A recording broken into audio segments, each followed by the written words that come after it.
All right, session number 6, benchmark time again. So we are going to document whatever result comes out after that training session. So today, what we're gonna do is we're gonna focus on doing the longest manual that you can.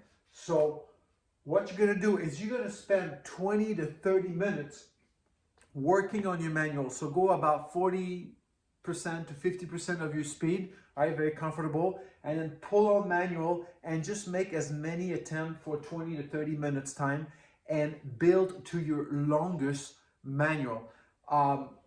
Make sure, what I would do if I were you is I would take a cone, right? So set a cone and then try to do, let's say, one manual, and then whenever it fails, put the cone where it failed. And then take 20 minutes or 30 minutes to just continue to go as far as you can. When your 20 to 30 minutes is done, calculate the distance, all right, of the best successful manual that you have done for that session and document it. And that's going to be your score for that benchmark. Now, when that benchmark is done, what I want you to do next is that though the benchmark is done, we're going to continue to work out for another 20 to 30 minutes. But this time around, rather than focusing on just the manual itself, I'm going to ask you to do the exact same thing while going at full speed. This will make a major difference. It will be a lot more difficult to control. However, in a situation that you are in a BMX track, you are not going to slowly manual a bunch of double. Yes, you can do that for fun, but when you're going to be racing, you're going to have to know how to master manualing at top speed, which is completely different. So we're not going to document your longest manual at full speed. However, I still want you to practice it.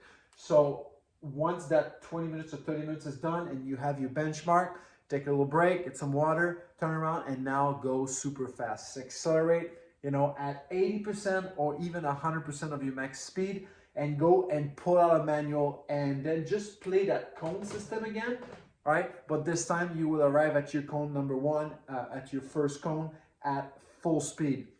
That's gonna feel very different for you.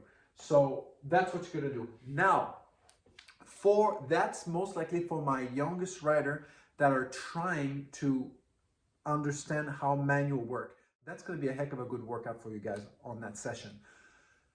For my riders that are at an elite level, okay, it will come a point where this is not going to be challenging for you at all, because you most likely, if you're a pro, you'll be able to manual literally as long as the bike can go. So it's not going to be very effective for you to make it a benchmark. So for those riders only, do not worry about the benchmark. However, what I'm going to have you work on rather is that rather than calculating your longest distance, I'm going to have you put a bunch of cone, all right? And I want you to manual while zigzag around it. So for the first 20 to 30 minutes, you're going to have like 4 or 5 cone or whatever it is, and you're going to work on your manual around them, all right? And that's just going to really help your skills become even more comfortable with your manual. Then, if that's even not challenging enough for you, what you can even do is place the cone at different placement, okay? So that your manual becomes even more twisted around them. So now that's going to really, really challenge you. So you're going to be doing this at 40 to 50% for 20 to 30 minutes. When you're done with that, change the cone position, but this time you're going to do the exact same thing at 80% to 100%. So pretty much your full speed. That's going to be a lot harder, just like my younger rider. Obviously, you're going to have to place the cone accordingly to kind of match that full speed, but it's still something that you're going to have to do. So you're going to go 100% full speed manual and try to zigzag few cone and to try to develop that skill. Let's talk about this a little bit some more. Some rider may say why it's important. Is it that important to practice these zigzag things? The answer is yes, because the more skill that you have on your bike, the more versatile you're going to be as a BMX racer. So in other words, if you are able to ride your bike, let's say on a scale of 1 to 10, right? And you are able to do things that are technically at 10 outside the track, then when you're going to go to the BMX race and you're going to look at the track, you're going to see a double, simple manual and simple jump and things like that. For you to be able to do only these simple things, we're only going to be at a 3 level. So it's going to be very second nature to you. That's going to be very easy. And therefore, you will not have to worry about your technique at all for the weekend because you're so much better than what the track requires. So at this point, the only thing you're going to have to think about is to win that darn race, right? Or finding lines in corner, which is ultimately that's what you want. If you show up to a race, a big important race, and practice are over and you're still trying to figure it out how you're going to go through that double that you've been bunking over and over, you are in big trouble. The race have not even started yet.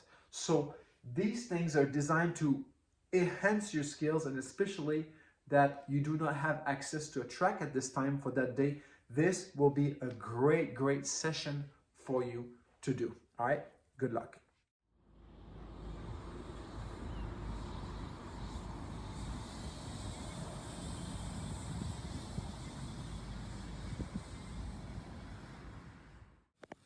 This will take some practice to do for the young rider, but you have to do it. Spend hours trying to do it, all right? So it's very simple. The way it works is you pull and you try to maintain your balance, okay? So if the bike wanna fall, you gotta push your leg to put your butt back. The bike's gonna start going up again. When the bike starts going up, you bring your weight forward, it's gonna go down. Backward, it's gonna go up. Forward, it's gonna go down. And that's how you're gonna be able to kind of find your balance. That's why you see our legs moving when we do the pre-manual. We pull and then we adjust with our weight. We pull back, the bike falls down, we go back on the bike. It goes up, we go forward, down, back, and then we just find the balance. And while you're adjusting all that, your bike is traveling a certain distance. So eventually, the better you get at finding your balance, you'll be able to adjust manual as long as the bike can go.